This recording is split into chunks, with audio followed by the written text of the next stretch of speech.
my beard is doing some truly crazy shit right now. Hi. So, I recently finally beat this obscure little old school game called Super Mario Bros. It's okay. For real though, lately I've been spending a lot of time with my totally real Super Nintendo, playing my totally real physical games collections on on Super Nintendo. It's actually one of my favorite game systems of all time, despite me never actually growing up owning one. But it and the NES are still integral parts of my identity and my childhood. Some of my earliest memories in general consist of being about 4 or 5 years old and hanging out at my nanny's house. She had a daughter who was like 9 years older than me and was kind of like a big sister. She was really big into video games and introduced me to the medium. I would watch her play classic NES and SNES games all the time on a big old CRT that was bigger than I was. Among those games were Donkey Kong Country,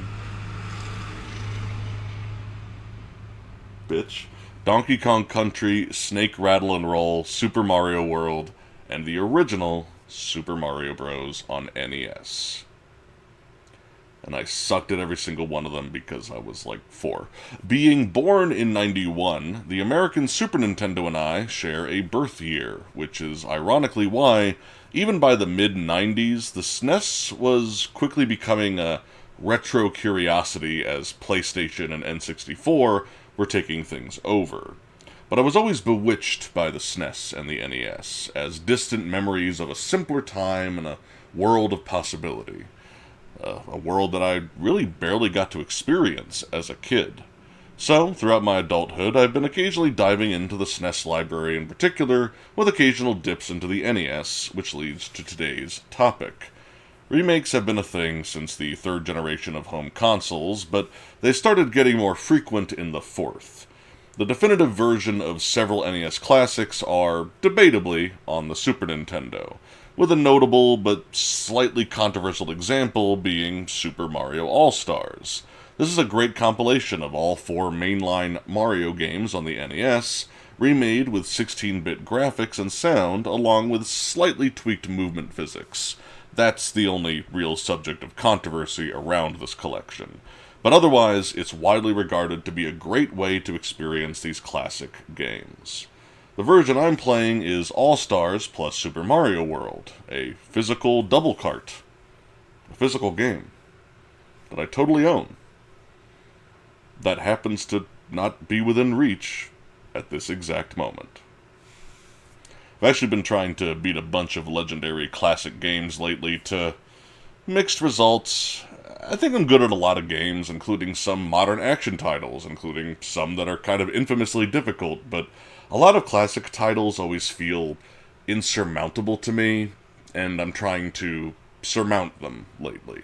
Thankfully, my totally real SNES has been heavily modified to allow for save states, and my good personal friend Shigeru Miyamoto sent me a letter telling me it was okay to use save states if I needed them. Thank goodness I got his permission. In this video, I'm going to talk about the actual design of the game a bit itself, but I think it's more interesting to talk about Super Mario Bros. As a phenomenon, a supernatural presence looming over the medium that just offers endless discussion. It's also more interesting for me to discuss my personal relationship with the title, because the thing is, like I said, I think it's okay. My favorite NES game is still Dragon Warrior / Dragon Quest. I prefer the Super Nintendo version of that original game, but the original NES version is still very playable. And there's a lot of other NES titles I'd put before Super Mario Bros. Mega Man, the OG Zelda, and Zelda 2, Metroid. There's a bunch of stuff I just like more than original Super Mario Bros. But at the very least, I get it. I get why mainstream video games as a permanent fixture kind of starts here. It doesn't really, but it feels like it does. In terms of scale, in terms of impact, in terms of lasting legacy, there's just not a lot of stuff that competes with Super Mario Bros. Mainstream video games don't really start with Pong, they don't really start with Pac-Man, and they don't even really start with the release of the original Famicom, which predates the American NES by 2 years. Things really start with Super Mario Bros. Smacking Earth in the face with the idea of permanently dedicating a spot next to your TV for video games and nothing else. Atari felt like it could have been a fluke, a fad. It led to this colossal crash in the industry. But the NES made video games a fixture, a permanence, a passion, an obsession, a career. And SMB was the pitch that showed up at just the right time to convince the planet to buy what the medium was selling. Influence and popularity are not always the same thing, but they tend to have some overlap, especially especially in those early days. This was not the first platformer or the first side-scroller. It wasn't even the first side-scrolling platformer on consoles. In fact, I'm having trouble finding anything that it actually definitively did first before any other game. What really matters is that it just did these things better than any of its predecessors at the time. Its systems and strategies were surprisingly tense and complex. Its secrets became the stuff of legend at the lunch table. Its music was catchy as hell and actually changed to suit the mood of the area you were in. Its power-ups, aside from the star, weren't just temporary boons on a short timer, they were an upgrade that simultaneously made adventuring easier, but also made taking a hit feel a lot more devastating. Little Mario felt vulnerable, yet the game also made sure to include a few secrets, routes, and strategies that only Little Mario could take advantage of. One-block-tall passageways offered unique opportunities to the little guy, and sometimes a smaller hitbox was worth having only one hit point. Other games had a lot of things like this, but there's a special depth to the way everything comes together here. There's a texture to the adventure, a labyrinth of decisions that you don't really think about in the heat of the moment. Obviously, that very concept of thinking on your feet is a fundamental appeal of games, but the way Mario conveys that appeal had an uncommon elegance at the time. It's user-friendly. It feels like it controls exactly how you want it to. Easy to learn, hard to master. Which is yet another key appeal of games that this title does a great job pitching. You can get through the game, but how good are you? How fast can you do it? One of the things I've always struggled with in Mario games is momentum, and that's where it feels like half the skill ceiling really lies. If this was a game that simply had jumping and moving, maybe even fireballs, I don't think it would have had quite the same impact. It's the fact that every jump, dodge, and micro-adjustment has the complication of speed control. That's what adds layers of complexity.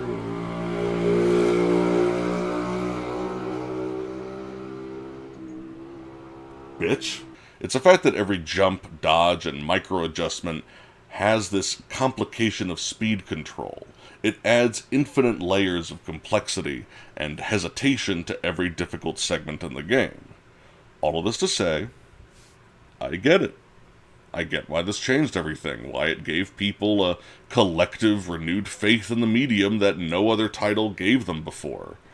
In terms of fundamentals and structure, there was a lot of stuff like this, but in terms of quality, polish, and conveyance, there was nothing even vaguely like this. It was something you could play for your entire life and not perfectly master. It's a game that had a new speedrun world record set for the NES version 6 months ago from the time of this recording.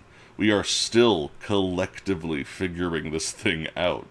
And if you ask me to sit down and rank my top 100 games of all time, I gotta say, this probably wouldn't be on it. Like, in terms of personal taste, again. But I do appreciate it immensely. I just think that the medium has come a long way from this particular chapter of its history, which kind of brings up a sore point for me. Something I've always felt a little sheepish about, embarrassed about, as a game historian, so to speak, is that I'm not a big fan of most games that are older than me. I think games started getting really good on the NES. I think that that was a golden era in and of itself. I just think that games started becoming the best thing ever in the 90s. And I acknowledge that there's a lot of bias at work there. I grew up watching the Super Nintendo when I was a preteen. I got my grubby little hands on a PlayStation and a PS2 not long after. I'm in the youngest third of the accursed millennials, spoiled by games with more color, more sound, more memory, more words, more everything. And the NES just isn't an era that I constantly come back to. For a long time, I've felt like a fake gamer girl, who would be laughed out of hardcore video game gamer girl con. I wasn't a gamer, I wasn't a girl, but I was a con. I don't know why I wrote this. These days, I feel it's unhealthy to feel guilty for just not resonating with something as much as you'd like to. My plebeian taste regarding 8-bit games doesn't diminish their quality, and it also doesn't diminish the validity of my taste. But sometimes I'm a bit envious of my friends who can easily get into much simpler, earlier examples of the medium. There's a certain mentality I just can't quite occupy, that particular headspace of what it must have been like to enjoy these experiences when they were brand new, the cutting edge. It's sort of an intellectual curiosity, an empathetic curiosity that ultimately might never really be fulfilled. That strange feeling of wishing you liked something more than you actually do. I could make a whole video on games I feel that way about. Animal Crossing would probably be at the top of the list. If anyone would watch that, let me know. I feel like that's a really strange and esoteric topic, but I think it would be fun to cover. All that being said, SMB is one of the exceptions to this. I can get into it. Not as much as a lot of people, but still enough to appreciate why it was such a big deal. I do think it shows its age in a lot of ways, and not just in terms of presentation, because again, I played through the SNES version specifically, and if you ask me, most NES games, including that remake, aged like a fine wine. If they didn't already suck, at least. My issues largely boil down to a few trial and error moments and a handful of situations that just feel kind of unfair. Rare moments, but they exist. This is the stuff that perfectly made sense in the context of the release year. You wanted things to be hard, a little inaccessible, a little esoteric, and you wanted them to take a while to figure out.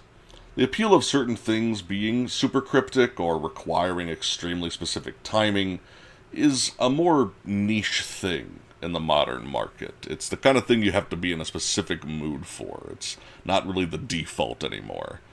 But back then, it was simply the best way to add more playtime and depth to the experience, even if what you were doing wasn't all that strategically or mechanically deep. Because due to a combination of memory constraints of the actual hardware, and the fact that developers simply weren't very experienced with this burgeoning medium, it was really challenging to make lengthy experiences.